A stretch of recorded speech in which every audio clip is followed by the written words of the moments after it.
14 वर्ष का वनवास काटने के बाद अयोध्या आए। अयोध्या की परिस्थितियां किस प्रकार की हमारे सामने रही, इस बात का चित्रण यहां पर थोड़े चंद शब्दों में हुआ है।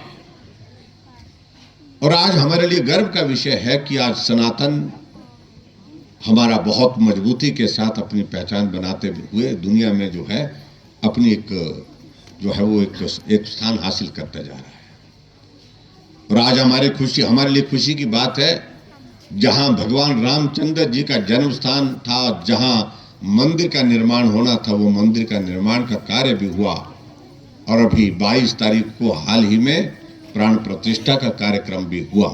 स्वाभाविक रूप से इसके लिए पूरा राष्ट्र जो है वो भगवान के प्रति जो है कृतज्ञ है।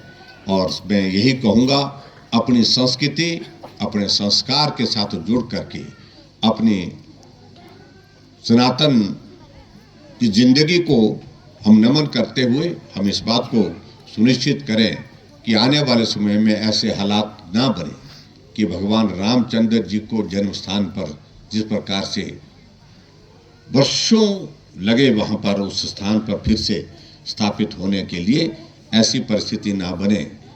हमें अपने संस्कार और संस्कृति को जिंदा रखने के लिए हमेशा तत्पर रहना चाहिए। ये भी मेरा आप सबसे आग्रह है। क्या काम जहां जिस तरह से उसमें बाधा बनते हैं, उन सारी चीजों से मुझे लगता है कि आज के इस दौर में बच्चों को कम से कम बचाने की दिशा में जो काम करने की आवश्यकता है, ये बहुत बड़ा काम हो गया है। अब छोटा बच्चा, माँ घर में काम कर रही है लेकिन बच्चा परेशान कर रहा है, और वो क्या कर देती है, पहले तो हमको खिलौना देते थे बच्चे को खेलने के लिए ताकि बच्चा खेले कुछ, अब क्या दे देते, मोबाइल दे देते हाथ में। और मोबाइल में देने के बाद जो है वो बच्चा उसमें सारा व्यस्त हो जाता है। ये परिस्थिति बहुत अलग तरह की है, सब कुछ में चिंता का विषय बना हुआ है।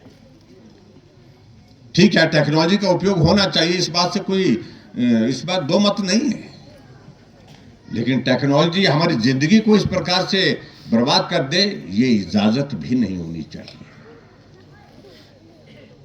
और दूसरी चीज मैं कहना चाहूंगा,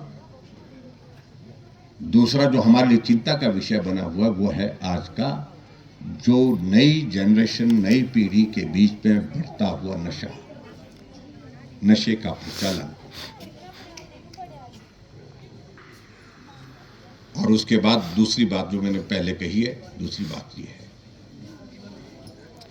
बच्चा घर में बैठा है,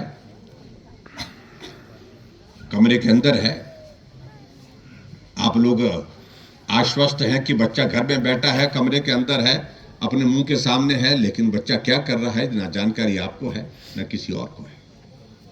इसलिए थोड़ा मुझे लगता है कि सारे विषय को लेकर के बच्चा डिस्ट्रैक्ट ना हो। कैरियर तब बन पाएगा बच्चे का जब हम उसको फोकस होकर के उस दिशा में आगे बढ़ने के लिए प्रेरित करेंगे, और जो बाधाएं उसमें आती हैं इस प्रकार की सोशल मीडिया वगैरह की, उनको हम रोक सकें। ये बहुत आवश्यक है। हमको काम करने की आवश्यकता होगी। ऐसे नशे आएगा कि अगर उस नशे को आपने 2 बार भी इस्तेमाल कर लिया, दूसरी बार के बाद तीसरी बार वो बच्चे को अगर वो चीज नहीं मिली तो वो कुछ भी कर सकता है उसको हासिल करने के लिए। ऐसी ड्रग्स आ गई है जिनको हम सिंथेटिक ड्रग्स कहते हैं।